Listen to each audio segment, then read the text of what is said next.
semuanya, balik lagi di channel Olala in New Zealand. Oh, si Lala di New Zealand. Kali ini aku mau cerita kejadian suamiku ditabrak dan mobil kita hancur lebur, nggak bisa diperbaiki sama sekali, totally rusak parah banget mobil kesayangan.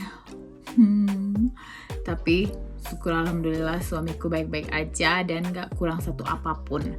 Sebelum itu kita cerita kejadiannya gimana sampai bisa ditabrak dan rusak parah gitu. Jangan lupa subscribe, like, comment, share di semua sosial media kalian. And thank you. Oke, jadi gini, kita mulai dari awal ya. Ini tuh ngopi dulu deh. Jadi dia itu lagi di kerjaan. Jadi dia itu si suamiku ini lagi di suatu perumahan di jalan kecil, bukan jalan utama, bukan jalan gede banget. Jadi jalan di perumahan gitulah ya. Dia itu mau keluar dari proyeknya. Terus pas itu bagian kanan pas dia mau keluar itu posisinya kayak gini, ini dia kan. Terus di sini tuh ada mobil truk, mobil gede parkir. Nah, dia nggak bisa lihat mobil dari arah sebelah kanan, gitu kan.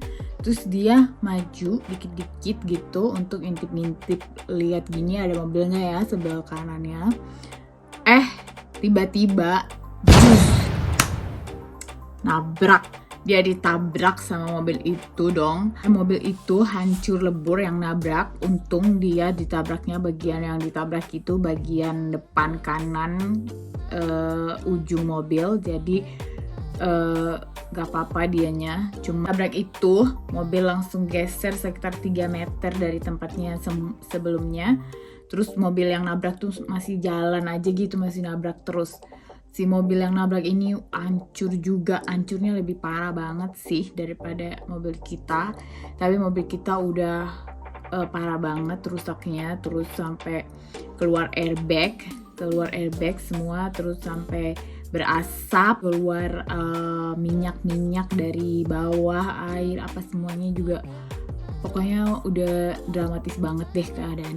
Untungnya suami aku alhamdulillah ya Allah, aku bersyukur berkali juta-juta kali, sungguh udah sujud syukur dia nggak apa-apa sama sekali, nggak kurang satu apapun, nggak lecet pun nggak ada, dan trauma pun juga nggak. Jadi dia cukup tenang, cukup kalem waktu itu.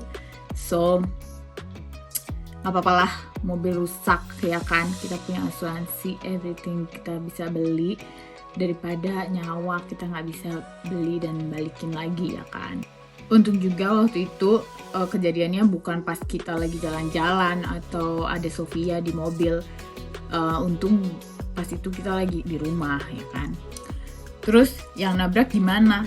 Nah ini justru yang nabrak yang ada luka di kakinya, dia lecet sedikit tapi dia fine aja, dia baik-baik aja, cuman dia luka di kaki sedikit. Terus abis itu ada orang yang datang bantuin telepon ambulans ya kan. Terus gak lama, karena di situ dekat, pas kejadian itu dekat dengan dokter hewan ya, dokter hewan. Nah, si dokter itu bantuin juga ngecek suamiku sama ngecek sama orang yang nabrak itu gitu kan. Terus gak lama datanglah ambulans gede gitu dengan 2 dokter. Datanglah polisi 3 mobil. Datanglah mobil kebakaran. Jadi itu ada 5 mobil, 3 polisi, 1 ambulans, 1 mobil kebakaran. Tau gak? Drama banget deh pokoknya. Dan itu hanya dalam beberapa menit. Secepat itu mereka bergerak ya, sangat amat cepat gitu loh. Terus orang yang nabrak itu kan dia luka ya, jadi dia langsung dibawa ke rumah sakit. Dan suamiku juga dicek semuanya dari atas kepala sampai kaki. Terus dicek kalau ada cek darah semuanya, ada kalau ada yang kurang atau ada apa-apa trauma dan sebagainya, dan mereka sangat aware. Katanya para medisnya tuh sangat baik banget dan ramah banget, super baik gitu. Kemudian datanglah si mobil towing itu. Mobil towing tuh apa sih namanya di Indo, gue nggak tahu. Nah, mobil yang angkut mobil yang rusak dua-duanya ini, yang nabrak sama ditabrak, pokoknya mobil kita udah diangkut sama si mobil itu. Terus suamiku dipanggil sama polisi kan untuk interogasi gitu kan, interogasi di dalam mobil polisinya. Nah, pas interogasi itu, sebelum dia tanya-tanya apapun, dia udah dijelaskan dulu sama si polisinya kalau dia bisa nggak ngomong sama sekali, nggak keluarin kata satupun, dan hanya telepon lawyernya, pengacaranya untuk ngomong mewakili dia gitu. Bisa kayak gitu, atau dia bisa ngomong, terserah, up to him. Jadi gak ada di sini yang menghakimi. Katanya udah kayak di film-film drama-drama horor-horor kayak di film-film Amerika gitulah pokoknya. Oh my god, scary banget deh. Tapi katanya karena polisinya itu sangat amat baik, friendly, dan kayak gak menghakimi. Padahal itu sebenarnya basically itu sebenarnya salah si suamiku kan, karena dia kan harusnya tunggu mobil yang dari jalan utama itu lewat dulu kan, baru dia bisa keluar dari jalan itu. Tapi karena dia kepentok truk itu dan gak bisa lihat sama sekali, jadi dia jalan dikit-dikit, terus mobil yang nabrak itu kenceng juga. Nah, mobil itu di sini kalau di jalan perumahan itu paling maksimal kecepatannya cuma 30 sampai maksimal 50 km per jam. Jadi dia cepet juga, makanya dia nabrak, gila kan. Jadi sebenarnya sama-sama salah dua-duanya nih, orang dua ini salah gitu. Tapi polisinya itu di sini bener-bener gak menghakimi yang kayak ih lu bego, lu yang salah, lu yang ini dimarah-marahin gitu. Gak, ataupun orang-orang di jalan yang menghakimi kalau yang salah yang mana nih, udah dihajar pasti kan. Kalau di sana kan udah pasti abis dihajar sama orang-orang, mau dihakimi sama orang-orang, bukan dihakimi sama yang berwenang gitu. Nah, di sini polisi yang berwenang aja super baik, dan mereka tuh walaupun tahu itu salah dan mereka tahu itu kecelakaan gitu loh, mereka tahu nggak ada yang mau orang kecelakaan ya kan, memang salah. Jadi mereka justru menenangkan si orang-orang yang terlibat ini gitu loh, supaya mereka bisa ngomong dengan tenang, mereka bisa jelaskan dengan tenang gimana kejadian yang sebenarnya. Malah si polisi-polisi itu yang baik hati itu yang ngambilin barang-barang kita, angkutin barang-barang kita di mobil, pindahin ke mobil mereka gitu. Sampai suamiku bilang nggak usah, aku aja yang ambilin gitu, dan mereka bilang no it's okay, kamu tenang aja di sini, jangan panik, istirahat, relax, nanti kita yang urus barang-barang kamu tenang aja, pokoknya berpikir dengan tenang gitu loh. Oh my god, saking baiknya mereka itu loh, nggak tahu ya, so nice ya. Jadi kayak gitulah kejadian yang sebenarnya, detailnya kayak gitu. Terus gimana nasib mobil kita?